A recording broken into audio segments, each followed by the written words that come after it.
نبی صلی اللہ علیہ وآلہ وسلم نے ارشاد فرمایا، میدان حشر میں رحم جو ہے، رحم کیا ہے؟ جو رشتہ داری کی بنیاد ہے۔ رحم کیا ہے؟ ماں کے پیٹ میں ایک جگہ ہے، ایک حصہ ہے، ایک عضو ہے، اس کو کہتے ہیں رحم مادر، ہے نا؟ وہ رحم عرش خداوندی پکڑ کر یہ کہے گا کہ جس نے مجھے دنیا میں جوڑے رکھا، آج اللہ تعالیٰ اسے جوڑے گا، یعنی اس کے ساتھ انعام و اکرام کا معاملہ ہوگا، اور جس نے دنیا میں مجھے کاٹا، آج اللہ تعالیٰ بھی اسے کاٹ کر رکھ دے گا، یعنی اس کو عذاب دے گا۔ صحیح بخاری مسلم کی حدیث ہے یہ۔ تو یہ سمجھ لیجئے کہ حدیث سے یہ بھی ثابت ہے کہ دنیا میں بالخصوص 2 گناہ ایسے شدید تر ہیں جن کی سزا نہ صرف یہ کہ آخرت میں ہوگی بلکہ دنیا میں بھی اس کی پیشگی سزا کا ہونا بجا ہے۔ ایک ظلم، دوسرے قطع رحمی۔ ظالم کبھی نہیں بچے گا، ظالم کبھی نہیں بچے گا۔ ظلم جس نے بھی کیا اسے دنیا میں بھی سزا ملے گی اور آخرت میں ملے گی۔ تو ہمارے معاشرے میں کیا ہو رہا ہے؟ آج کل قطع رحمی بڑھتی جا رہی ہے۔ اچھے دیندار لوگ بھی رشتہ داروں کے حقوق کا خیال نہیں کرتے، جبکہ رشتہ داروں کے تو شریعت نے بہت حقوق بتائیں۔ سورہ روم میں اللہ رب العزت فرما رہے ہیں، اے مخاطب تو قرابت داروں کو اس کا حق دیا کر، اور اسی طرح مسکین اور مسافر کو۔ ان لوگوں کے حق میں بہتر ہے جو اللہ کی رضا کے طالب رہتے ہیں، اور یہی لوگ تو فلاح پانے والے ہیں۔ اسی طرح حضرت ابو ہریرہ رضی اللہ تعالیٰ عنہ سے روایت ہے، نبی صلی اللہ علیہ وآلہ وسلم نے ارشاد فرمایا، اللہ تعالیٰ نے مخلوق کو پیدا کیا، یعنی اللہ تعالیٰ نے تمام مخلوق کو ان کی پیدائش سے پہلے ہی ان صورتوں کے ساتھ اپنے علم ازلی میں مقدر کر دیا جس پر وہ پیدا ہوں گی۔ جب اس سے فارغ ہوا تو رحم یعنی رشتے ناتے کھڑا ہوا۔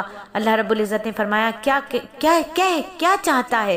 رحم نے عرض کیا، یہ قطع رحمی کے خوف سے تیری پناہ کے طلبگار کھڑے ہونے کی جگہ ہے، یعنی میں تیرے روبرو کھڑا ہوں، تیرے دامن عزت و عظمت کی طرف دست سوال دراز کیے ہوئے ہوں، تجھ سے اس امر کی پناہ چاہتا ہوں کہ کوئی شخص مجھ کو کاٹ دے اور میرے دامن کو جوڑنے کے بجائے اس کو تار تار کر دے۔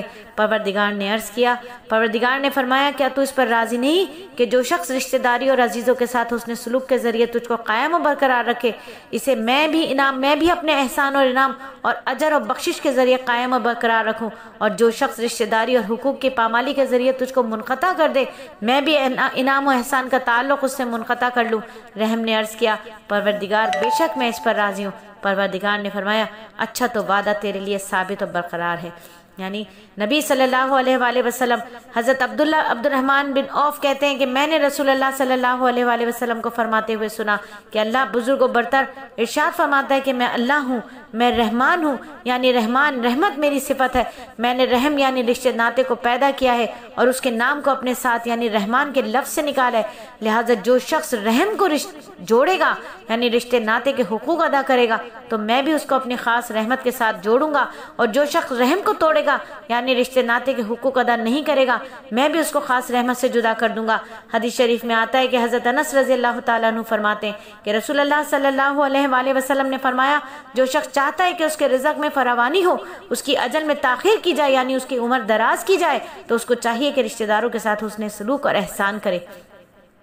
اللہ رب العزت مجھے اور آپ کو صلہ رحمی کرنے والا بنائے۔ اللہ رب العزت مجھے اور آپ کو، ہم سب کو قطع رحمی سے بچائے۔ اللہ رب العزت ہمارے دلوں کو اپنا عرش کا ٹھکانہ بنا لے، اپنا ٹھکانہ بنا لے۔